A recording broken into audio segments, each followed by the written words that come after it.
नमस्कार दोस्तों, कल्पना कीजिए कि सुबह 8 बजे और शहर की धमनियों में दौड़ने वाले रक्त यानी हमारे ट्रांसपोर्ट के साधन अचानक जाम हो जाए। आप अपना ऐप खोलते हैं लेकिन स्क्रीन पर कोई कार या हलचल नहीं दिखाई देती है। बस एक ठंडा सा मैसेज आता है, नो कैब अवेलेबल।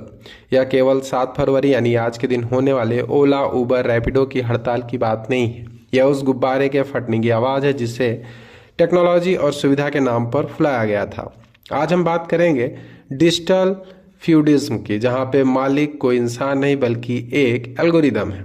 लाखों ड्राइवर का सड़क पर उतरना सिर्फ एक लेबर प्रोटेस्ट नहीं है बल्कि एक सिस्टमेटिक फेलर है।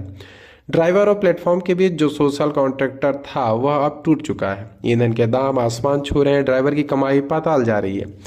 अब प्लेटफॉर्म का कमीशन 30% के ऊपर चला गया तो ड्राइवर पार्टनर नहीं बल्कि सिर्फ एक डेटा पॉइंट बनकर रह जाता है। ड्राइवर को इस लड़ाई में सिर्फ पैसे नहीं बल्कि गरिमा भी है। आइए इसके 3 मुख्य पहलू को समझते हैं। पहला है फ्लोर प्राइस ऑफ पैराडॉक्स।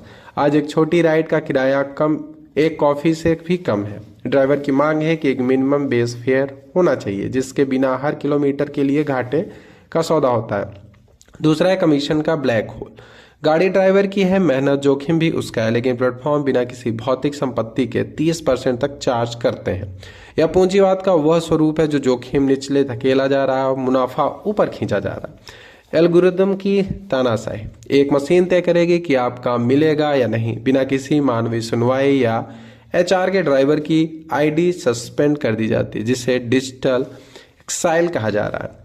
कंपनियों द्वारा उन्हें पार्टनर भी कहा जाता है ताकि वे पीएफ, बीमा, अन्य देवदारी से बच सकें। लेकिन हकीकत में ये ड्राइवर अपनी ही गाड़ी में एक प्रकार का बंधुआ मजदूर बन गए। लगभग भारत की 8 करोड़ गिग वर्कर्स हैं जो अर्थव्यवस्था की रीढ़ की हड्डी हैं, लेकिन कानून की किताबों उनकी परछाई तक साफ नहीं है। सोशल सिक्योरिटी कोड 2020 कागजों पर तो है लेकिन जमीन पर इसका कहीं भी कार्य नहीं दिखता है। जब आप सर्च प्राइजेस में एक्स्ट्रा पैसे देते हैं तो याद रखिए कि उनका बड़ा हिस्सा ड्राइवर की जेब में नहीं बल्कि सर्वर में जमा होते हैं। यह लड़ाई सिर्फ ड्राइवर बनाम कंपनी नहीं है बल्कि उपभोक्ता बनाम प्लेटफॉर्म की भी है। हमें यहाँ सोचना होगा कि क्या सुविधा कभी न्याय, क्या जस्टिस विकल्प हो सकता है। अगर टेक्नोलॉजी मनुष्य को गुलाम बनाने लगे तो समझ लीजिए कि प्रगति की परिभाषा गलत लिखी जा रही है। क्या एक एल्गोरिदम को इंसानी चेहरा माना जाना चाहिए? क्या ड्राइवर की गरिमा आपकी सुविधा के ज़्यादा जरूरी है? आपके विचार क्या हैं? कमेंट में जरूर बताएं।